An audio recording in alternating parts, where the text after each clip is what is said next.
Aquila എന്ന വാക്കിന്റെ അർത്ഥം വരുന്നത് ഗരുഡൻ എന്നാണ്. പണത്തിന് മേലെ പരുന്ത് പറക്കില്ല എന്നല്ലേ നമ്മൾ കേട്ടിട്ടുള്ളത്. ഇവിടെ പണത്തിന് മേലെ പറന്നുകൊണ്ടിരിക്കുകയാണ് ഒരു മനുഷ്യൻ. സക്സസ് പാത്തിലൂടെ ഇന്ന് നമ്മൾ പരിചയപ്പെടുത്താൻ പോകുന്നത് Aquila finance private limited managing ഡയറക്ടറായ ജയകുമാറിനെയാണ്. സക്സസ് പാത്തുമായി നമ്മോടൊപ്പം ചേരുകയാണ് അമൃത മേഘന.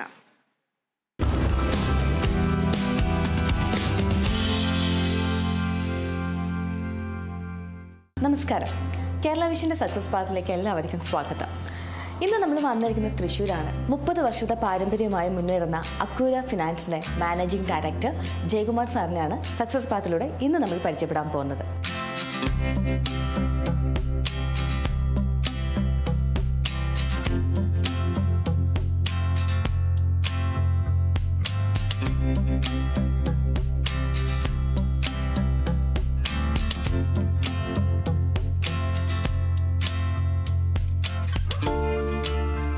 നമസ്കാരം സർ, കേരള വിഷൻ്റെ സക്സസ് പാത്തിലേക്ക് സ്വാഗതം.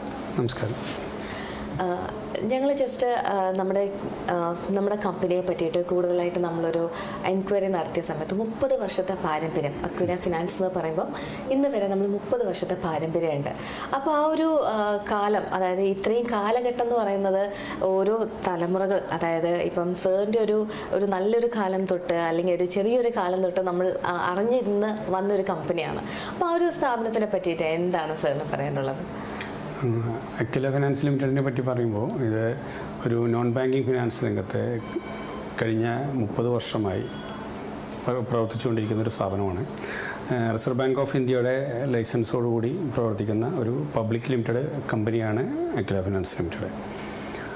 95 തൊട്ട് ഇത് ഇപ്പോൾ 30-ാം വർഷമാണ് ഇപ്പോൾ റണ്ണിങ് നടന്നുകൊണ്ടിരിക്കുന്നത്. ഈ ഒരു സ്ഥാപനം ഫിനാൻസ് രംഗത്തെ എല്ലാ സേവനങ്ങളും നൽകി വന്നുകൊണ്ടിരിക്കുന്നു. പ്രധാനമായിട്ടും ഞങ്ങളുടെ പ്രൊഡക്റ്റ് എന്ന് പറയുന്നത് ഗോൾഡ് ലോണാണ്. അതുപോലെ ഇൻഡസ്ട്രിയിലെ മറ്റുള്ള loan, business loan, property loan, personal loan തുടങ്ങി എല്ലാ ലോണുകളും കമ്പനി നൽകി വരുന്നുണ്ട്. അപ്പോൾ ഏറ്റവും കൂടുതൽ നമ്മൾ ഫോക്കസ് ചെയ്യുന്ന ഗോൾഡ് ലോണാണ്. തീർച്ചയായും. അപ്പം ഈ ഗോൾഡ് ലോൺ എന്ന് പറയുമ്പോൾ നമുക്കൊരു പരിമിതികളുണ്ടോ? അതായത് ഇത്ര പെർസെൻറ്റേജ് നമ്മൾക്ക് കൊടുക്കാൻ പാടുള്ളൂ, അങ്ങനെ ഒരു ആക്ച്വലി നമ്മൾ റിസർവ് ബാങ്കിൻ്റെ റൂൾ അനുസരിച്ചാണ് നമ്മളെല്ലാം ചെയ്യുന്നത്. അപ്പം നമ്മളിവിടെ എങ്ങനെയാണ് ആ ഒരു കാര്യങ്ങളൊക്കെ ചെയ്യുന്നത്? ഇത് തീർച്ചയായും റിസർവ് ബാങ്കിൻ്റെ നിയമമുണ്ട്. നമുക്ക് ഗോൾഡ് ലോണിന് 75% ഗോൾഡിൻ്റെ വാല്യൂ നമ്മൾക്ക് കൊടുക്കാൻ പറ്റുള്ളൂ. നമ്മൾ റിസർവ് ബാങ്കിൻ്റെ എല്ലാ നിയമങ്ങളും കൃത്യമായി പാലിച്ചുകൊണ്ട് വർക്ക് ചെയ്യുന്ന ഒരു കമ്പനിയാണ്. അതുകൊണ്ട് ഈ ഇൻഡസ്ട്രിയിൽ 30 വർഷമായിട്ട് നമ്മളത് നല്ല രീതിയിൽ പാലിച്ചു വരുന്നൊരു കമ്പനിയാണ്. NBFCകൾക്ക് ഒരുപാട് മാസ്റ്റർ ഡയറക്ഷൻസ് ഉണ്ട്, ഒരുപാട് ഡയറക്ഷൻസ് RBI തരുന്നുണ്ട്. ഇതെല്ലാം കൃത്യമായി പാലിച്ചുകൊണ്ട് നടക്കുന്ന ഒരു കമ്പനിയാണ് അക്വില ഫിനാൻസ്. ഓക്കെ, ഈ അക്വില ഫിനാൻസ് പെട്ടെന്ന് സാർ അത് പറഞ്ഞ അക്വില ഫിനാൻസ് പറഞ്ഞപ്പം ഈ അക്വില എന്ന് പറയുന്ന ഒരു പേര് അതെങ്ങനെയാണ് വന്നത്? അക്വില എന്ന് പറഞ്ഞാൽ ശരിക്ക് ഗരുഡൻ എന്നാണ് മലയാളം ഒരു മീനിങ്. അത് കൂടുതൽ ഉയരത്തിൽ പറക്കാൻ കഴിവുള്ളൊരു പക്ഷിയാണ് ഗരുഡൻ. അതുപോലെ ഏറ്റവും താഴെയുള്ള വസ്തുക്കളെ സൂക്ഷ്മമായിട്ട് നിരീക്ഷിക്കാനുള്ള കഴിവുള്ളൊരു പക്ഷി രാജാവാണ് ഗരുഡൻ. അപ്പോൾ അത് അക്വില എന്ന വാക്കിൻ്റെ അർത്ഥം അതാണ്. അത് നമ്മൾ സ്ഥാപനവും അതുപോലെ കൃത്യമായി നമ്മളുടെ ആളുകളെ നിരീക്ഷിച്ച് സമൂഹത്തെ നോക്കിക്കണ്ട് എല്ലാവർക്കും സാധാരണ ജനങ്ങളിലേക്ക് നമ്മളുടെ സർവീസ് നല്ല രീതിയിൽ എത്തിക്കുന്ന ഒരു പ്രവർത്തനമാണ് കാഴ്ചവെച്ചുകൊണ്ടിരിക്കുന്നത്. ഈ അക്വില ഫിനാൻസിൽ നമ്മൾ ഗോൾഡ് ലോൺ കൂടാതെ നമ്മൾ കൊടുക്കുന്ന പേഴ്സണൽ ലോൺ ഉണ്ട്, ബിസിനസ് ലോൺ ഉണ്ട്. അപ്പോൾ ഈ പേഴ്സണൽ ലോണും ബിസിനസ് ലോണൊക്കെ വരുമ്പോൾ ഇപ്പം നമ്മൾ ഗോൾഡ് ലോണിനെ പറ്റി സംസാരിച്ചു. പേഴ്സണൽ ലോണും ബിസിനസ് ലോൺ എന്ന് പറയുമ്പോൾ നമ്മൾ അതിൻ്റെ മാനദണ്ഡങ്ങൾ എന്തൊക്കെയാണ്? ബിസിനസ് ലോണ് നമ്മൾ ഒരു ട്രേഡേഴ്സിനെ മുൻനിർത്തി അവർക്ക് വേണ്ടിയുള്ള ഒരു ലോണാണ്. അതായത് ഡെയിലി നമ്മുടെ നാട്ടിലെ സാധാരണക്കാരായ ബിസിനസ്സുകാർക്ക് വേണ്ടി ഉള്ള ഒരു ചെറിയ ലോൺ. അത് ഇൻസ്റ്റാൾമെൻറ്റായി നമ്മളതിൻ്റെ പേയ്മെൻറ്റ് കളക്ട് ചെയ്യുന്നൊരു സിസ്റ്റമാണ്. അവർക്ക് അത് ഡെയിലി ബിസിനസ്സിന് വേണ്ടിയിട്ട് ചെറിയ ഫണ്ട് ആവശ്യം വരും. അപ്പോൾ ചെറിയ ചെറിയ എമൗണ്ടുകളാണ് നമ്മളതിൽ കൊടുക്കുക. അത് കൃത്യമായി ദിവസ തവണകളായിട്ടോ ആഴ്ച തവണകളായിട്ടോ തിരിച്ച് റീപേയ്മെൻറ്റ് ചെയ്യാവുന്ന ഒരു സംവിധാനമാണ് അതിലുള്ളത്. ഡെയിലി കളക്ഷൻ മെക്കാനിസമാണ്. അത് നമുക്ക് ബാങ്കിലേക്ക്, നമ്മുടെ അക്കൗണ്ടിലേക്ക് അവർക്ക് ട്രാൻസ്ഫർ ചെയ്യാൻ കഴിയും. ഡയറക്റ്റ് നമ്മൾ ബാങ്കിലേക്ക് അവരെ നമ്മളുടെ കമ്പനിയുടെ ബാങ്ക് അക്കൗണ്ടിലേക്ക് അവർക്ക് ട്രാൻസ്ഫർ ചെയ്യാൻ കഴിയുന്നതാണ്.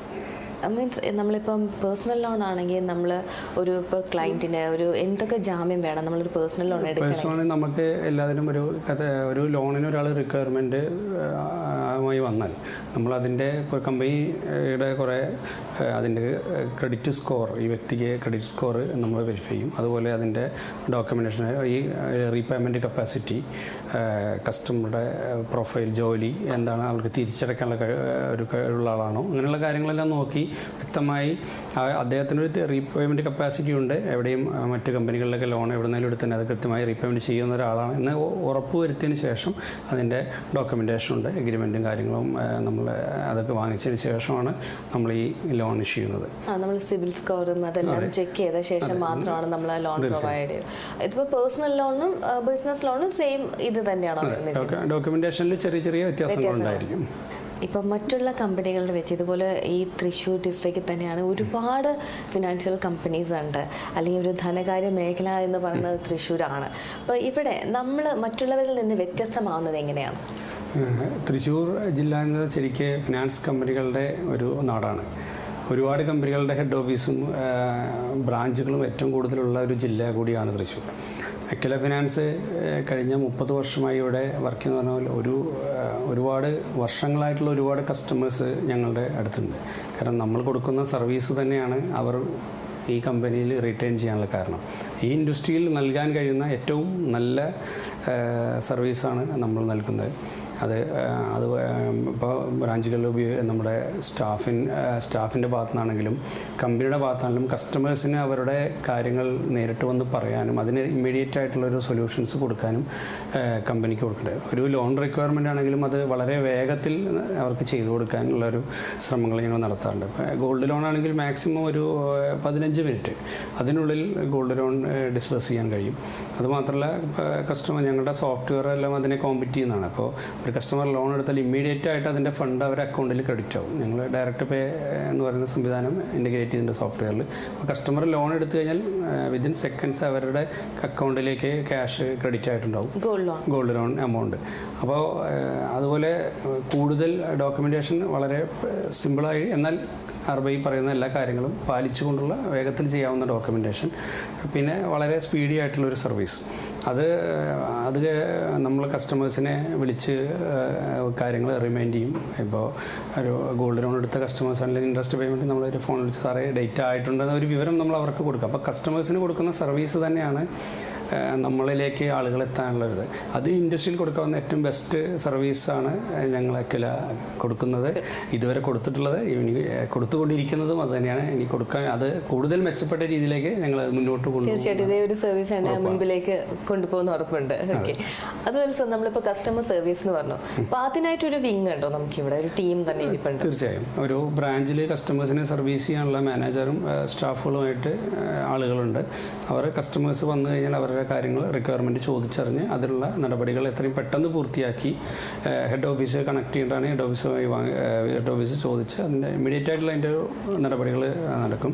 ഒരു ഗോൾഡ് ലോണൊക്കെ 15 മിനിറ്റാണ്, മറ്റു ലോൺസിനാണെങ്കിൽ ഒരു മാക്സിമം 2 days. അതെ, ഒരു പല ബുദ്ധിമുട്ടുകളും കൊണ്ടാണല്ലോ നമ്മളെപ്പോഴും ഗോൾഡ് ആണെങ്കിലും ലോൺ ആണെങ്കിലും നമ്മൾ ആവശ്യപ്പെടുന്നത്. അപ്പം അത് എത്രയും പെട്ടെന്ന് കസ്റ്റമറിലേക്ക് എത്തിക്കുക എന്നുള്ളൊരു ഓപ്ഷനാണ് നമ്മൾ ഇവിടുന്ന് കൊടുക്കുന്നത്. അതുപോലെ തന്നെ സാർ, നമുക്കിപ്പോൾ നിലവിൽ 18 ബ്രാഞ്ചുകൾ അല്ലേ? അപ്പോൾ തൃശ്ശൂരിൽ തന്നെ നമുക്ക് എത്ര ബ്രാഞ്ചസ് ഉണ്ട്? തൃശ്ശൂരിൽ നമ്മൾക്ക് 13 ബ്രാഞ്ചുകളുണ്ട് തൃശ്ശൂർ ഡിസ്ട്രിക്റ്റിൽ. ബാലൻസ് ബ്രാഞ്ചുകൾ പാലക്കാട് ജില്ലയിലാണ്. തൃശ്ശൂർ ജില്ലയുടെ ഒരുവിധം പ്രമുഖ ടൗണുകളിലെല്ലാം നമ്മുടെ അക്കില ഫിനാൻസിൻ്റെ ഒരു സാന്നിധ്യമുണ്ട്. ഇനി അത് മറ്റു ജില്ലകളിലേക്ക് കൂടി വ്യാപിക്കാനുള്ള ശ്രമങ്ങൾ നടന്നുകൊണ്ടിരിക്കുന്നു. പുതുവർഷം അതെ, തീർച്ചയായും അടുത്ത സാമ്പത്തിക വർഷം നമ്മൾ എറണാകുളം, കോട്ടയം, ആലപ്പുഴ ജില്ലകളിലേക്ക്, മറ്റു ജില്ലകളിലേക്ക്, നിയർ ബൈ ജില്ലകളിലേക്ക് കൂടി നമ്മളുടെ പ്രവർത്തന മേഖല വ്യാപിപ്പിക്കാനുള്ള ശ്രമങ്ങൾ നടന്നുകൊണ്ടിരിക്കുകയാണ്. ഞങ്ങളുടെ ഒരു പ്രവർത്തനം എന്ന് പറഞ്ഞാൽ ഏറ്റവും റൂറൽ ഏരിയയിലാണ് ബ്രാഞ്ചുകൾ സ്ഥിതി ചെയ്യുന്നത്. അപ്പോൾ നമ്മളുടെ ഇത് അടുത്തുള്ള തൃശ്ശൂരിലെ എല്ലാ ടൗണിലും നമ്മളുടെ ബ്രാഞ്ചുകൾ എത്തിയതിന് ശേഷം കമ്പനി ഒരു സിസ്റ്റമാറ്റിക് ഗ്രോത്താണ് ഞങ്ങൾ പ്ലാൻ ചെയ്യുന്നത്. അതായത് കമ്പനി ഇവിടെ തൃശ്ശൂർ ജില്ലയിൽ തന്നെ എല്ലാ ടൗണിലും എത്തി കമ്പനിയുടെ സർവീസ് കൃത്യമായി നമ്മൾ അടുത്ത ജില്ലകളിലേക്ക് പോകുന്നു. അതാണ് ഞങ്ങളുടെ ഒരു പ്ലാൻ. ഒരിക്കലും ഒരുപാട് ബ്രാഞ്ചുകൾ തുടങ്ങുന്നതിലല്ല, തുടങ്ങിയ ബ്രാഞ്ചുകളെല്ലാം ഒരു നല്ല സർവീസ് സെൻ്ററുകളാക്കി, പ്രോഫിറ്റ് സെൻ്ററുകളാക്കി മാറ്റുന്ന ഒരു നടപടിയാണ് കമ്പനി എപ്പോഴും സ്വീകരിക്കുന്നത്. അവിടെ അതുകൊണ്ട് തന്നെ ഞങ്ങൾ ഒരു വലിയ 1000 ബ്രാഞ്ച് 2000 ബ്രാഞ്ച് എന്നുള്ള ഒരു കാര്യങ്ങളൊന്നും ഞങ്ങൾ ചെയ്യുന്നില്ല, അത് ചെയ്യാൻ പ്ലാനുമില്ല. കുറച്ച് ബ്രാഞ്ചുകൾ ഉള്ളത് നല്ല സർവീസ് കൊടുക്കുന്ന അതായത് ഫിനാൻസ് ആവശ്യമുള്ള റൂറൽ ഏരിയകളിൽ കമ്പനി ബ്രാഞ്ചുകൾ തുടങ്ങി അവിടുത്തെ ജനങ്ങൾക്ക് ഏറ്റവും നല്ല ഈ ഇൻഡസ്ട്രിയിൽ ഏറ്റവും നല്ല സർവീസ് നൽകുക. അതാണ് ഞങ്ങളുടെ ഒരു കമ്പനിയുടെ ഒരു പോളിസി. അത് തന്നെയാണ്. അതായത് ഒരാൾക്ക് ഒരു സാധാരണക്കാരന് പെട്ടെന്ന് ഒരു ഫിനാൻഷ്യൽ കാര്യങ്ങൾ വരുമ്പോൾ ഫസ്റ്റ് നമ്മുടെ പേര് ഓർക്കണം, അക്വില ഫിനാൻസ് എന്നുള്ള കാര്യങ്ങൾ ഓർക്കണം. അപ്പം സാർ ഇപ്പം ഈ ഒരു അക്വില ഫിനാൻസിൽ വന്നിട്ട് എത്ര വർഷമായി? ഞാൻ അക്വില ഫിനാൻസിൻ്റെ മാനേജിംഗ് ഡയറക്ടറായി ചാർജ് എടുത്ത് 2 വർഷമായി. അക്വില ഫിനാൻസിൽ മാനേജിംഗ് ഡയറക്ടറായി ചാർജ് എടുത്തതിന് ശേഷമാണ് കമ്പനിയുടെ അതിൽ തന്നെ വർഷങ്ങളായിട്ട് വർക്ക് ചെയ്യുന്ന ഒരാളാണ് ഞാൻ. അപ്പോൾ നമ്മൾക്ക് ഈ NBFC മേഖല എന്ന് പറയുന്നത് നല്ല ഇതിൻ്റെ എല്ലാ കാര്യങ്ങളും പഠിച്ച് ജീവിതം കൊണ്ട് പഠിച്ച് ആണ് ഞാൻ ഈ ഒരു പൊസിഷനിൽ എത്തിയത്. അപ്പോൾ ആക്ച്വലി സാർ ഇപ്പോൾ ഇവിടെ സ്റ്റാർട്ട് ചെയ്തിട്ട് ഇപ്പം 2 വർഷം എന്ന് പറയുന്നു. അപ്പോൾ ഈ ഒരു ഫിനാൻഷ്യൽ മേഖലയിൽ സാറിൻ്റെ ഒരു സാന്നിധ്യം ഉണ്ടായിട്ട് എത്ര വർഷം? ഫിനാൻഷ്യൽ മേഖലയിൽ ഞാൻ 20 വർഷത്തിലായി. ഇപ്പോൾ NBFCയിലാണ് എൻ്റെ കരിയർ ആരംഭിക്കുന്നത്. 20 വർഷം കഴിഞ്ഞപ്പോൾ ഞാൻ NBFC ഇതുപോലെ അക്വിലയുടെ ഒരു മാനേജിംഗ് ഡയറക്ടറായി എത്തി. എൻ്റെ കരിയറിൻ്റെ മുഴുവൻ സമയവും നോൺ ബാങ്കിങ് ഫിനാൻസ് മേഖലയിൽ തന്നെയാണ് ഞാൻ ചിലവഴിച്ചിട്ടുള്ളത്. അതുകൊണ്ട് ഇതിൻ്റെ കഴിഞ്ഞ കുറേ വർഷങ്ങളായി ഓരോ ചേഞ്ചസും NBFC രംഗത്ത് വന്ന നിയമങ്ങളും എല്ലാം കൃത്യമായി മനസ്സിലാക്കാനും പഠിക്കാനും പറ്റി എന്നുള്ളൊരു ഭാഗ്യമുണ്ട്. പിന്നെ ഞങ്ങൾ കമ്പനിയിലെ എന്ത് കാര്യങ്ങൾ ചെയ്യുകയാണെങ്കിലും വ്യക്തമായി അതിനെക്കുറിച്ച് മനസ്സിലാക്കി പഠിച്ച് ഇതിന് ശേഷം മാത്രമേ എന്ത് പോളിസിയാണെങ്കിലും നമ്മൾ ഒരു സ്കീമാണെങ്കിലും എന്താണെങ്കിലും ഞങ്ങൾ ഇംപ്ലിമെൻറ്റ് ചെയ്യാറുള്ളൂ. ഓക്കെ. അപ്പം സാർ ഈ ഒരു ധനകാര്യ മേഖലയിൽ വന്നിട്ട് ഇപ്പോൾ എത്ര വർഷം? 20 ഇയേഴ്സ്. അപ്പോൾ സാർ സ്റ്റാർട്ട് ചെയ്തത് എവിടെയാണ്? സ്റ്റാർട്ട് ചെയ്തത് NBFCയിലാണ് എൻ്റെ കരിയർ ആരംഭിച്ചത്. ഒരു ക്ലറിക്കൽ പോസ്റ്റിൽ. അതിൽ നിന്ന് ഞാൻ മുത്തൂറ്റ് ഫിൻകോർപ്പ് എന്ന് പറഞ്ഞ സ്ഥാപനത്തിലായിരുന്നു എൻ്റെ ജോലി ആരംഭിച്ചത്. അതിനുശേഷം 2-3 NBFCകളിൽ വർക്ക് ചെയ്ത് 20 ഇയേഴ്സ് ആയപ്പോൾ 18 ഇയേഴ്സ് ആയപ്പോൾ വർക്ക് ചെയ്ത ഒരു എക്സ്പീരിയൻസിലാണ് ഇങ്ങനെ ഒരു പൊസിഷനിലേക്ക് വരുന്നത്. അത് ഈ ഇൻഡസ്ട്രിയിലുള്ള എല്ലാ പൊസിഷനിലും ജോലി ചെയ്യാനുള്ളൊരു ഭാഗ്യം കിട്ടിയിട്ടുണ്ട്. അത് അവസാനം 2 വർഷം മുമ്പാണ് ഞാൻ അക്വില ഫിനാൻസിൻ്റെ MD എന്നുള്ള ഒരു പൊസിഷനിലേക്ക് വന്നത്. അതിനെ കൊണ്ട് ഇത്രയും വർഷത്തെ എക്സ്പീരിയൻസ് തന്നെയാണ് എന്നെ ഇപ്പോൾ കമ്പനിയുടെ കാര്യങ്ങൾ നല്ല രീതിയിൽ നടത്താൻ സഹായിക്കുന്നതും. ഞാൻ കൂടുതൽ വർക്ക് ചെയ്തിട്ടുള്ള ഓഡിറ്റിലാണ്. ഇൻറ്റേർണൽ ഓഡിറ്റ് ഡിപ്പാർട്ട്മെൻറ്റിലായിരുന്നു എൻ്റെ ജോബ്. അപ്പോൾ അതുകൊണ്ട് ഈ മേഖലയിൽ നമ്മൾ വരുന്ന നിയമങ്ങളും ചേഞ്ചസ് എല്ലാ കാര്യങ്ങളും നമ്മൾ പഠിക്കേണ്ടി വരും. ഓരോ കാര്യങ്ങളെക്കുറിച്ച് നമ്മൾക്ക് അറിവുണ്ടെങ്കിൽ മാത്രമേ നമുക്കത് ഓഡിറ്റ് വ്യൂ പോയിൻറ്റ്സിൽ അല്ലെങ്കിൽ അതിൻ്റെ കാര്യങ്ങൾ അറിയാൻ പറ്റുള്ളൂ. അപ്പോൾ അതിൻ്റെ ഭാഗമായി നമ്മൾ ഓരോ പുതിയ സർക്കുലർ ഇറങ്ങിയാലും ഈ ഒരു മേഖലയിൽ വരുന്ന ചേഞ്ചുകളെല്ലാം വ്യക്തമായിട്ട് പഠിക്കാൻ ശ്രമിക്കാറുണ്ട്. അത് കരിയറിൻ്റെ സ്റ്റാർട്ടിങ് തൊട്ട് തന്നെ ഇങ്ങനെയുള്ളതിൻ്റെ ചേഞ്ചസ് മനസ്സിലാക്കാനും അപ്ഡേറ്റ് ചെയ്യാനും അത് പഠിക്കാനും ശ്രമിച്ചിരുന്നു. അങ്ങനെ ഒരു വലിയ എക്സ്പീരിയൻസ് ഇതിൽ നിന്ന് നേടാൻ കഴിഞ്ഞു, സാധിച്ചിട്ടുണ്ട്. അതെ.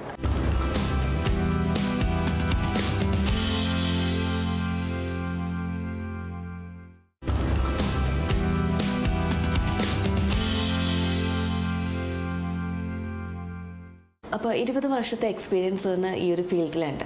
അപ്പോൾ ഇവിടെയുള്ള ഓരോ സ്റ്റാഫും ഇപ്പോൾ ഓരോ കാറ്റഗറൈസിലിരിക്കുന്ന ആൾക്കാരുണ്ട്. അപ്പോൾ സാറിന് തീർച്ചയായിട്ടും അവരെ പറ്റിയിട്ടൊരു നല്ലൊരു അവരിപ്പോൾ എന്ത് ചെയ്യുന്നു അല്ലെങ്കിൽ അവരുടെ വർക്ക് എന്താണ്, വർക്കിംഗ് സ്റ്റൈലിൽ എന്താണ്, ആ ഒരു കാര്യങ്ങളൊക്കെ സാറിന് നല്ലൊരു അറിവുണ്ടാവില്ലേ? തീർച്ചയായും.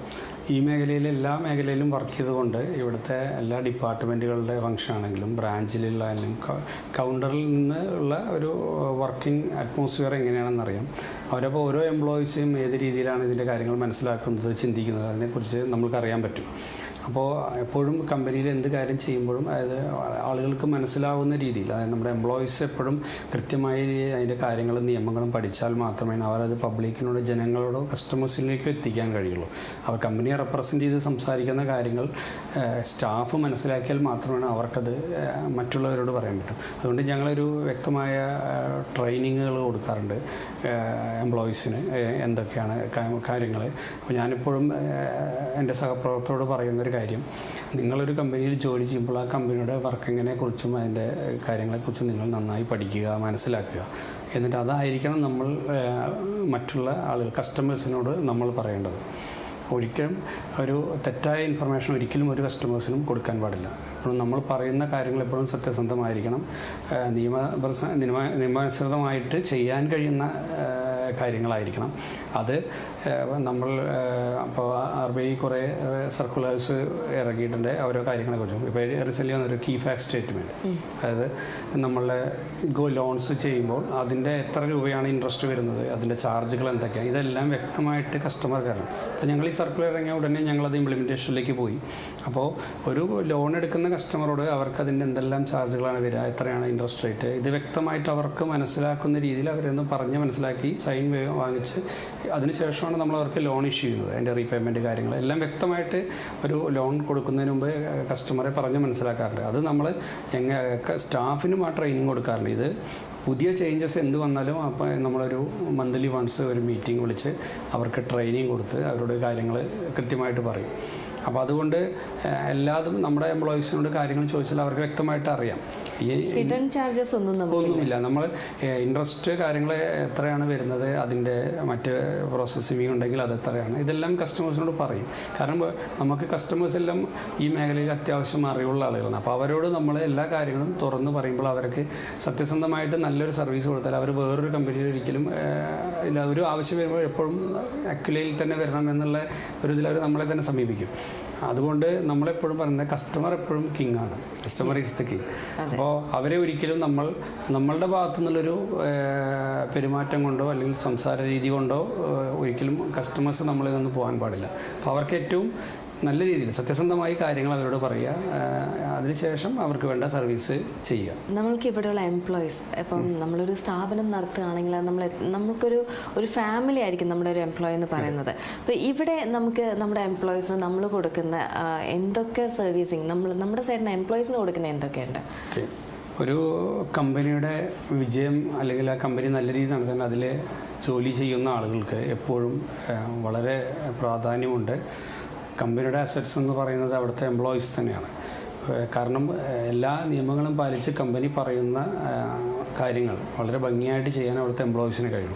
സാറ്റിസ്ഫൈഡായ ഒരു കൂട്ടം എംപ്ലോയീസ് ഉണ്ടെങ്കിൽ ഏതൊരു സ്ഥാപനവും വിജയകരമായി നടത്തിക്കൊണ്ടുപോകാൻ കഴിയുള്ളൂ.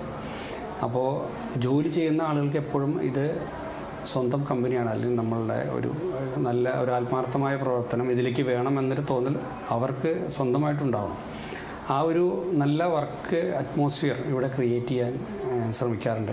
കാരണം അതൊരു എംപ്ലോയിയായി ജോലി ചെയ്ത് വന്നതുകൊണ്ട് തന്നെയാണ് അത് കഴിയുന്നത്. അവരുടെ ഒരു കാര്യങ്ങളെ അവരെന്താ മനസ്സിലാക്കാൻ കഴിയും, അത് കേൾക്കാൻ ശ്രമിക്കാറുണ്ട്. അവർക്ക് പരാതികളുണ്ടെങ്കിലും അത് പറയാനുള്ള ഒരു ഫോറമുണ്ട് അവർക്ക്. അപ്പോൾ എംപ്ലോയീസിൻ്റെ മനസ്സറിഞ്ഞ് അവർക്ക് ഈ ഇൻഡസ്ട്രി കൊടുക്കാവുന്ന നല്ലൊരു വർക്കിംഗ് അറ്റ്മോസ്ഫിയർ ക്രിയേറ്റ് ചെയ്യുക, നല്ല പ്രൊഫഷണൽ രീതിയിലുള്ള ട്രെയിനിങ് കൊടുക്കുക, അതാണ് നമ്മൾ ചെയ്തുകൊണ്ടിരിക്കുന്നത്. അതുകൊണ്ട് നമ്മൾക്ക് വർഷങ്ങളായിട്ട് നമ്മുടെ കൂടെ ജോലി ചെയ്യുന്ന ഒരുപാട് ആളുകൾ പെട്ടെന്ന് മാറുന്നൊരു സിറ്റുവേഷൻ താരതമ്യേന നമ്മൾക്ക് കുറവാണ്. വർഷങ്ങളായിട്ട് ജോലി ചെയ്യുന്ന ഒരുപാട് പേര് കമ്പനിയിലുണ്ട്. അവർ തന്നെയാണ് നമ്മളുടെ അസറ്റ്സ്. കാരണം എംപ്ലോയീസ് എപ്പോഴും ഒരു ബ്രാൻഡ് അംബാസിഡേഴ്സ് ഞാൻ അവരോട് മീറ്റിങ്ങിലൊക്കെ പറയാറുണ്ട്. അവർ ശരിക്കും ഒരു ബ്രാൻഡ് അംബാസിഡേഴ്സാണ് കമ്പനിയുടെ. കാരണം കമ്പനിയുടെ നിയമങ്ങളും കാര്യങ്ങളും എല്ലാ കാര്യങ്ങളും ജനങ്ങളോട് സംവദിക്കുന്നത് അവരാണ്. അപ്പോൾ അത് ഏറ്റവും നല്ല രീതിയിലായിരിക്കണം. ഓക്കെ, ഇപ്പോൾ ഈ ഒരു മേഖലയിൽ ഇരിക്കുന്നതുകൊണ്ട് ചോദിക്കുകയാണ്. ഇപ്പോൾ ആക്ച്വലി ഗോൾഡ് റേറ്റ് ഇപ്പം നമുക്ക് വന്നിരിക്കുന്ന റേറ്റ് ഇതാണ്. ഇനി ഒരു ഫ്യൂച്ചറിൽ ഗോൾഡിൻ്റെ റേറ്റ് എങ്ങനെയായിരിക്കും? ഇതിൻ്റെ ഇൻഡസ്ട്രി എപ്പോഴും മാർക്കറ്റ് പറയുന്നത് ഇനിയും ഗോൾഡ് റേറ്റ് ഉയരാൻ സാധ്യതയുണ്ടെന്നുള്ള റിപ്പോർട്ടുകളാണ് നമ്മളെപ്പോഴും പത്രങ്ങളിലും ന്യൂസ് ചാനലുകളിലൊക്കെ കാണുന്നത്. എന്നിരുന്നാലും ഇപ്പോഴത്തെ ഒരു ട്രെൻഡ് വെച്ച് നോക്കുകയാണെങ്കിൽ കഴിഞ്ഞ ഒരു 20 വർഷം എടുത്തുകഴിഞ്ഞാൽ ഗോൾഡ് റേറ്റ് ഒരിക്കലും താഴെ പോയിട്ടില്ല. ഓക്കെ, അതുപോലെ അടുത്ത നെക്സ്റ്റ് പ്രൊജക്റ്റ്, നമ്മുടെ ഒരു ഡ്രീം പ്രൊജക്റ്റ് എന്ന് പറഞ്ഞിട്ട് കാണും, അല്ലെങ്കിൽ നമുക്ക് നമ്മളൊരു ആഗ്രഹം ഉണ്ടാവും നമ്മൾ അടുത്തത് എന്താവണം അല്ലെങ്കിൽ എന്ത് ചെയ്യണം എന്നുള്ള കാര്യങ്ങളൊക്കെ. തീർച്ചയായും അക്വില ഫിനാൻസ് കേരളത്തിന് പുറത്ത് സൗത്ത് ഇന്ത്യയിലും മുഴുവൻ വ്യാപിപ്പിക്കുക എന്നുള്ളൊരു ലക്ഷ്യമാണുള്ളത്. ഒരു 2030 ആകുമ്പോഴേക്കും എല്ലാ സൗത്ത് ഇന്ത്യ മുഴുവൻ സാന്നിധ്യം അറിയിക്കുന്ന ഒരു സ്ഥാപനമായിട്ട് അക്വിലയെ മാറ്റിയെടുക്കുക എന്നുള്ള വലിയൊരു ലക്ഷ്യവും സ്വപ്നവുമാണുള്ളത്. സാക്ഷാത്കരിക്കാൻ കഴിയുമെന്ന് വിചാരിക്കുന്നു. തീർച്ചയായിട്ടും. കാരണം നേരത്തെ സർ സംസാരിച്ചപ്പോൾ പറഞ്ഞിട്ടുണ്ടായിരുന്നു അക്വില എന്ന് പറയുന്നത് ഗരുഡനെ പോലെയാണെന്ന്. അത് തീർച്ചയായിട്ടും ആ ഒരു ഹൈറ്റിൽ തന്നെ പറന്നുകൊണ്ടേയിരിക്കട്ടെ. അതുപോലെ തന്നെ ഇപ്പം സാർ ഇവിടെ മാനേജിങ് ഡയറക്ടറായിട്ട് ഇരിക്കുകയാണ്. അപ്പം നമ്മുടെ ഒരു സ്വപ്നം അല്ലെങ്കിൽ സാറിൻ്റെ ഒരു ആഗ്രഹം കൊണ്ട് കിട്ടിയൊരു ജോലിയാണ്, അതോ ഞാൻ ആഗ്രഹിച്ച പോലൊരു ജോലിയിലാണോ ഇരിക്കുന്നത്? തീർച്ചയായും NBSC എന്ന് പറയുന്നത് എൻ്റെ ഒരു പാഷൻ തന്നെയാണ്. ഞാൻ എൻ്റെ കരിയർ ആരംഭിച്ചത് നേരത്തെ പറഞ്ഞല്ലോ NBSCയിലാണ്. ഒരു 20 വർഷം കഴിയുമ്പോൾ നമ്മൾ ജോലി ആരംഭിച്ച മേഖലയുടെ ഒരു മാനേജിങ് ഡയറക്ടറായിട്ട് ഇരിക്കാൻ പറ്റി എന്നുള്ളൊരു ഭാഗ്യം ലഭിച്ചിട്ടുണ്ട്. ഈ ഇൻഡസ്ട്രിയിൽ നമ്മൾ ജോലി ചെയ്യുന്ന കാലത്തൊന്നും ഇതിൻ്റെ കാര്യങ്ങൾ വ്യക്തമായിട്ട് പഠിക്കാനും ഇതിൻ്റെ കാര്യങ്ങൾ മനസ്സിലാക്കാനും പുതിയ അറിവുകൾ ശേഖരിക്കാനും എന്നും ശ്രമിച്ചിട്ടുണ്ട്. ഇപ്പോഴും അത് ചെയ്തുകൊണ്ടേയിരിക്കുന്നു. കാരണം ഇന്നും എനിക്ക് NBSC എന്ന് പറഞ്ഞു കഴിഞ്ഞാൽ എൻ്റെ കരിയർ സ്റ്റാർട്ട് ചെയ്ത് ഇതിൻ്റെ കാര്യങ്ങൾ പഠിക്കാനുള്ള ഒരു അവസരം ഉണ്ടാക്കി തന്ന സ്ഥാപനമാണ്. അതുകൊണ്ട് ഇതിലുള്ള കാര്യങ്ങൾ എപ്പോഴും എല്ലാ ചേഞ്ചസും കാര്യങ്ങളും നമ്മളിപ്പോഴും പഠിച്ചുകൊണ്ടേയിരിക്കുകയാണ്. വളരെ ഒരു വിദ്യാർത്ഥിയുടെ മനസ്സോടെ നമ്മൾ ഇതിൽ വരുന്ന ചേഞ്ചുകളും കാര്യങ്ങളൊക്കെ പഠിച്ചുകൊണ്ടിരിക്കുന്നു. കാരണം ഒരു സ്ഥാപനം നമ്മൾ സക്സസ്ഫുള്ളി നടത്തിക്കൊണ്ട് പോകുന്നെങ്കിൽ ആ മേഖലയെക്കുറിച്ച് നമ്മൾക്ക് വ്യക്തമായ ഒരു അറിവുണ്ടെങ്കിൽ മാത്രമേ അത് നല്ല രീതിയിൽ നടത്തിക്കൊണ്ടു പോകാൻ പറ്റുള്ളൂ. അത് ഏത് ബിസിനസ്സായാലും ശരി. അപ്പോൾ ഇതുപോലെ ഒരു സ്ഥാപനം പ്രത്യേകിച്ച് ഫിനാൻസ് മേഖല എന്ന് പറയുന്നത് പബ്ലിക്കുമായിട്ട് വളരെയധികം കണക്റ്റഡായ മേഖല. അപ്പോൾ ഇതിൻ്റെ നിയമങ്ങളും എന്തൊക്കെയാണ് നമ്മൾ ചെയ്യേണ്ട കാര്യങ്ങൾ, ഇതിൽ RBI ROC പോലുള്ള റെഗുലേറ്ററി അതോറിറ്റീസ് പറയുന്ന കാര്യങ്ങൾ ഇതെല്ലാം നമ്മൾ വ്യക്തമായിട്ട് പഠിക്കണം. ഇത് പഠിച്ചതിന് ശേഷമാണ് നമ്മൾ ഈ കാര്യങ്ങൾ ചെയ്യുന്നത്. അത് ഞാൻ 1-2 ദിവസം കൊണ്ട് പഠിച്ചതല്ല, 20 വർഷം കൊണ്ട് ജീവിതം കൊണ്ട് പഠിച്ചെടുത്ത കാര്യങ്ങളാണ്. അത് നല്ല രീതിയിൽ ഇംപ്ലിമെൻറ്റ് ചെയ്ത് ആ ബിസിനസ്സിനെ നല്ല രീതിയിൽ കൊണ്ടുപോകുക, ഒരുപാട് പേർക്ക് ഗുണകരമാകുന്ന രീതിയിൽ ഒരുപാട് ഒരു തൊഴിലവസരങ്ങൾ സൃഷ്ടിക്കാൻ ഇതുകൊണ്ട് പറ്റുന്നുണ്ട്. ഒരുപാട് പേർക്ക് ജോലി കൊടുക്കാൻ കഴിയുന്നുണ്ട്.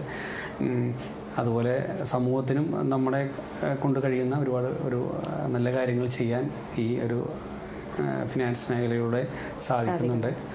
കാരണം ഇതിൽ വരുന്ന ആളുകൾ പലപ്പോഴും പൈസയ്ക്ക് വളരെ എമർജൻസി ആയിട്ടുള്ള ആളുകളാണ് ലോണിന് വേണ്ടി വരിക.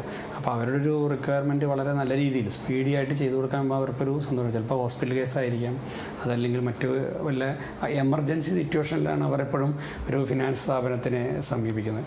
അപ്പോൾ അവരെ സർവീസ് ചെയ്ത് അവരെ സാറ്റിസ്ഫൈ ആയിട്ട് കൊണ്ടുപോവുക. കാരണം ഒരു സ്ഥാപനത്തിൻ്റെ വളർച്ച എന്ന് പറയുന്നത് അതിലുള്ള ഇൻവെസ്റ്റ് ചെയ്ത ആളുകൾ, അതുപോലെ കസ്റ്റമേഴ്സ്, ജനറൽ, മറ്റുള്ള പബ്ലിക് റെഗുലേറ്ററി അതോറിറ്റീസ്, എല്ലാ വിഭാഗത്തിൽപ്പെട്ട ആളുകളും ഒരു സാറ്റിസ്ഫൈഡ് ആവുന്ന സിറ്റുവേഷനിലാണ് ഇതുപോലുള്ള സ്ഥാപനങ്ങൾ നമുക്ക് നല്ല രീതിയിൽ നടത്തിക്കൊണ്ടുപോകാൻ കഴിയുള്ളൂ. കാരണം ഏതെങ്കിലും ഒരു വിഭാഗത്തിൻ്റെ ആളുകൾക്ക് സാറ്റിസ്ഫൈഡ് അല്ലെങ്കിൽ അത് സ്ഥാപന ബുദ്ധിമുട്ടാവും. അപ്പോൾ നമ്മളെപ്പോഴും എല്ലാ മേഖലകളിലുള്ള ആളുകൾക്കും കൃത്യമായി അവരുടെ സാറ്റിസ്ഫൈ ആവുന്ന രീതിയിൽ കമ്പനി നിയമങ്ങളെല്ലാം പാലിച്ചുകൊണ്ട് നടത്താനാണ് ആഗ്രഹിക്കുന്നത്. അതുകൊണ്ട് ഏത് ബ്രാഞ്ച് ഞങ്ങൾ ഒരു പുതിയ ബ്രാഞ്ച് തുടങ്ങാനും ആ ബ്രാഞ്ച് തുടങ്ങുന്ന ഏരിയയിലെ ബിസിനസ്സിൻ്റെ സാധ്യതകളൊക്കെ പഠിച്ച് അവിടുത്തെ ജനങ്ങൾ, വേറെ ഫിനാൻസ് കമ്പനികളില്ല, അവർക്ക് അവിടെ ഒരു എമർജൻസി ഒരു ബ്രാഞ്ച് ഉണ്ടെങ്കിൽ അവിടുത്തെ ജനങ്ങൾക്ക് അത് ഉപകാരപ്പെടാമെന്ന് ഉറപ്പുള്ള ഏരിയകളാണ് നമ്മൾ ബ്രാഞ്ചുകൾ സ്റ്റാർട്ട് ചെയ്യുന്നത്. അതുകൊണ്ടാണ് പല ബ്രാഞ്ചുകൾ റൂറൽ ഏരിയകളിലേക്ക് പോകാനുള്ള കാരണവും. അതുപോലെ സാറിൻ്റെ ഫാമിലി വൈഫ്, 2 മക്കൾ. വൈഫ് കമ്പനിയിൽ തന്നെ വർക്ക് ചെയ്യുന്നു, ഇവിടെ തന്നെ ഹോൾ ടൈം ഡയറക്ടറാണ്. ദിവ്യ. 2 മക്കൾ, ഒരാൾ 5ാം ക്ലാസ്സിൽ പഠിക്കുന്നു, മകൻ 2ാം ക്ലാസ്സിൽ പഠിക്കുന്നു. ഇവിടെ തൃശ്ശൂർ തന്നെയാണ് പഠിക്കുന്നത്. ഓക്കെ. അപ്പോൾ വൈഫ് കൂടെ ഉള്ളതുകൊണ്ട് ഒരുപാട് സപ്പോർട്ടീവ് ആയിരിക്കുമല്ലേ പല കാര്യങ്ങൾക്ക്? ഇപ്പോൾ ഓഫീസിലാണെങ്കിലും വീട്ടിലാണെങ്കിലും ഏത് കാര്യങ്ങൾ വരുമ്പോൾ ഒരുമിച്ച് ഡിസ്കസ് ചെയ്യാനൊക്കെ പറ്റുമായിരിക്കും? തീർച്ചയായും. വൈഫ് വീട്ടിലെ പോലെ തന്നെ ഓഫീസ് കാര്യങ്ങളിലും എല്ലാത്തിലും ഞങ്ങൾ ഡിസ്കസ് ചെയ്യാറുണ്ട്. കമ്പനിയുടെ കാര്യങ്ങളിലും രാവിലെ തൊട്ട് വൈകുന്നേരം വരെ ഞങ്ങൾ 2 പേരും ഓഫീസിൽ ഉണ്ടായിരിക്കും. ഇവിടുത്തെ ഡേ ടു ഡേ ആക്ടിവിറ്റീസിലെല്ലാം നമ്മൾ ഇൻവോൾവഡ് ആണ്. കാര്യങ്ങൾ മനസ്സിലാക്കി കമ്പനിയുടെ പ്രവർത്തനങ്ങളിൽ എൻ്റെ കൂടെ എല്ലാ കാര്യങ്ങളും അതായത് നമ്മുടെ ഒരു ബാക്ക് ബോൺ ആയിട്ട് കൂടെ തന്നെ. തീർച്ചയായും. നമ്മളിവിടെ സ്റ്റാഫിനെ റിക്രൂട്ട്മെന്റ് ചെയ്യുകയാണെങ്കിൽ നമ്മൾ എന്തൊക്കെ കാര്യങ്ങളാണ് ഇവിടെ ശ്രദ്ധിക്കുന്നത്? നമ്മൾ ഈ മേഖലയിലേക്ക് എടുക്കുമ്പോൾ എക്സ്പീരിയൻസ് ആയ ആളുകളെയും എടുക്കാറുണ്ട്, ചിലപ്പോൾ ഫ്രഷേഴ്സ്, ന്യൂ കമേഴ്സ്, അതായത് കോഴ്സ് കഴിഞ്ഞിറങ്ങണം, അങ്ങനെ എല്ലാ രീതിയിലുള്ള ആളുകളെ നമ്മൾ റിക്രൂട്ട് ചെയ്യാറുണ്ട്. ഏത് സ്റ്റാഫിനെ എടുക്കാണെങ്കിലും നമ്മളൊരു ബാക്ക്ഗ്രൗണ്ട് വെരിഫിക്കേഷൻ എന്ന് പറഞ്ഞിട്ടുള്ള ഒരു പ്രോസസ്സുണ്ട്. അതൊരു വിജിലൻസ് ഡിപ്പാർട്ട്മെൻറ്റ് ഉണ്ട് നമുക്ക്. ആ വിജിലൻസ് ഡിപ്പാർട്ട്മെൻറ്റിൻ്റെ നേതൃത്വത്തിലാണ് നമ്മളൊരു വെരിഫിക്കേഷൻ, ഒരു പ്രീ ചെക്ക്, ആളുകളെക്കുറിച്ച് ഒന്ന് അന്വേഷിക്കുക. അവരുടെ ഒരു ബാക്ക്ഗ്രൗണ്ട് അന്വേഷിച്ച് അവർ നല്ല രീതിയിൽ വർക്ക് ചെയ്തുന്ന ആളുകളാണ് എന്നുള്ളത് ഉറപ്പുവരുത്തിയതിന് ശേഷം മാത്രമാണ് നമ്മൾ കമ്പനിയിൽ സ്റ്റാഫായിട്ട് അവരെ എടുക്കാറുള്ളൂ. വന്നു കഴിഞ്ഞാലും അവർക്ക് കമ്പനിയെക്കുറിച്ചും കമ്പനിയുടെ പ്രൊഡക്റ്റുകളെക്കുറിച്ചും വ്യക്തമായിട്ടുള്ള ഒരു ട്രെയിനിങ് കൊടുക്കാറുണ്ട്. അത് ഒരു വ്യക്തമായി അവരെ എല്ലാ കാര്യങ്ങളും പഠിപ്പിച്ചതിന് ശേഷം മാത്രമാണ് അവരെ ബ്രാഞ്ചുകളിലും ഒക്കെ ഡ്യൂട്ടിക്ക് നമ്മൾ അയക്കാറുള്ളൂ. അതൊരു പ്രൊഫഷണൽ രീതിയിൽ തന്നെ നമ്മൾ ഇൻറ്റേർണൽ ട്രെയിനിങ്ങും ചെയ്യാറുണ്ട്. എക്സ്റ്റേണൽ ട്രെയിനേഴ്സിനെ വിളിച്ച് എക്സ്റ്റേണൽ ട്രെയിനിങ്ങും കൊടുക്കാറുണ്ട്. ഒരു കമ്പനിയുടെ കാര്യങ്ങൾ അതിൻ്റെ സ്റ്റാഫ് വ്യക്തമായി മനസ്സിലാക്കിയാൽ മാത്രമേ അത് പബ്ലിക്കിൽ ജനങ്ങളിലേക്ക് എത്തിക്കാൻ കഴിയുള്ളൂ. അപ്പോൾ അത് ഏറ്റവും നല്ല മികച്ച രീതിയിലുള്ള ഒരു ട്രെയിനിങ് സംവിധാനം തന്നെയാണ് നമ്മൾക്കുള്ളത്. അത് കമ്പനി എല്ലാ പുതിയ ആളുകൾക്കും ആ ട്രെയിനിങ് നൽകാറുണ്ട്. നമസ്കാരം, എൻ്റെ പേര് മോഹൻദാസ്. ഞാൻ അഖില ഫിനാൻസിൽ DGM ആയിട്ട് വർക്ക് ചെയ്യുന്നു. അഖില ഫിനാൻസ് 1991 സ്റ്റാർട്ട് ചെയ്തെങ്കിലും കഴിഞ്ഞ 2 വർഷമായിട്ടാണ് ഈ സ്ഥാപനം തൃശ്ശൂർ, പാലക്കാട് മേഖലകളിൽ 18 ബ്രാഞ്ചുകളായിട്ട് നമ്മുടെ പ്രവർത്തനം വ്യാപിപ്പിച്ചത്. സ്ഥാപനത്തിൽ കഴിഞ്ഞ 2 വർഷമായിട്ട് സ്ഥാപനത്തെ നയിക്കുന്നത് ഇപ്പോൾ 20 വർഷത്തോളം പ്രവർത്തി പരിചയമുള്ള ജയകുമാർ സാറാണ്. സാറിൻ്റെ നേതൃത്വത്തിൽ ഈ സ്ഥാപനം കഴിഞ്ഞ വർഷം പ്രോഫിറ്റോടുകൂടിയുള്ള ഒരു ബാലൻസ് ഷീറ്റായിരുന്നു ഉണ്ടായിരുന്നത്. സോ അപ്പോൾ നമ്മൾ കുറച്ച് മുൻപേ ഫാമിലിയെ പറ്റി സംസാരിച്ചിട്ടുണ്ടായിരുന്നു. അപ്പം ഫാമിലിയിൽ സാറിൻ്റെ ഏറ്റവും കൂടെ ബാക്ക് ബോൺ ആയി നിൽക്കുന്ന ആൾ തന്നെ ഇപ്പം നമ്മളോടൊപ്പം ഉണ്ട്. അപ്പം അതിൻ്റെ കൂടുതൽ വിശേഷങ്ങൾ ഞാൻ ചോദിക്കുന്നതിനെക്കാട്ടും പറ്റും സാർ പറയുന്നതാണ്. ഇത് എൻ്റെ വൈഫാണ് ദിവ്യ. ഓഫീസിൽ ഞങ്ങളുടെ കൂടെ ഉണ്ട്. കമ്പനിയുടെ ഹോൾ ടൈം ഡയറക്ടറാണ്. കമ്പനിയുടെ എല്ലാ കാര്യങ്ങളിലും എൻ്റെ കൂടെ നിന്ന് കമ്പനിയുടെ കാര്യങ്ങളിൽ ഇടപെട്ട് കമ്പനിയുടെ ഒരു ഭാഗമായി വർക്ക് ചെയ്തുകൊണ്ടിരിക്കുന്ന ഒരാളാണ്. ഞാൻ ദിവ്യ ജയകുമാർ, അഖില ഫിനാൻസിൻ്റെ ഹോൾ ടൈം ഡയറക്ടറാണ്. ഞങ്ങൾ ഫാമിലിയായിട്ട് ഞാനും ഹസ്ബൻഡും അതേപോലെ 2 മക്കളുമാണുള്ളത്. ഒരാൾ 5th, ഒരാൾ 2nd സ്റ്റാൻഡേർഡിൽ പഠിക്കുന്നു. രാവിലെ 9:30 മുതൽ 5:30 വരെ ഞങ്ങൾ ഏകദേശം ഒരുമിച്ച് ഉണ്ടായിരിക്കും. അത് കഴിഞ്ഞ് ബാക്കിയുള്ള സമയം കൂടുതലും അദ്ദേഹം ബിസിനസ് കാര്യങ്ങളും മറ്റുമായിട്ട് തിരക്കിലായിരിക്കും. എനിക്കത് മനസ്സിലാക്കാൻ പറ്റും, കാരണം കൂടുതലായിട്ട് ഞാനും ഇതിൽ ഇൻവോൾവാണ്. അഖില ഫിനാൻസിൻ്റെ ഒരു വിജയം എന്ന് പറഞ്ഞാൽ തന്നെ അദ്ദേഹത്തിൻ്റെ ആ ഒരു കമ്മിറ്റ്മെൻറ്റും ഡെഡിക്കേഷനുമാണ്. ഒരു കാര്യം, ഒരു പദ്ധതി അല്ലെങ്കിൽ ഒരു പ്ലാന് നമ്മൾ ഉണ്ടാക്കുകയാണെങ്കിൽ അതിൽ നമ്മൾ എടുത്തു ചാടി ഒരു കാര്യം ചെയ്യുക എന്നുള്ള അങ്ങനെ ഒരു കാര്യമില്ല. അത് വളരെയധികം അതിനെക്കുറിച്ച് പഠിച്ച് നന്നായി അതെങ്ങനെ എക്സിക്യൂട്ട് ചെയ്യാൻ പറ്റും അങ്ങനെ ആലോചിച്ച് മാത്രമേ അദ്ദേഹം അതിലേക്ക് ഇറങ്ങുകയുള്ളൂ. അതുതന്നെയാണ് നമ്മുടെ കോൺഫിഡൻസും വിജയത്തിൻ്റെ രഹസ്യം. പരുന്തുപോലെ പറന്നുയരുന്ന അക്വില ഫിനാൻസിൻ്റെ വിശേഷങ്ങളാണ് ഇന്ന് സക്സസ് പാത്തിലൂടെ നമ്മൾ കണ്ടത്. മറ്റൊരു പുതിയ വിശേഷങ്ങളുമായിട്ട് വീണ്ടും കാണാം.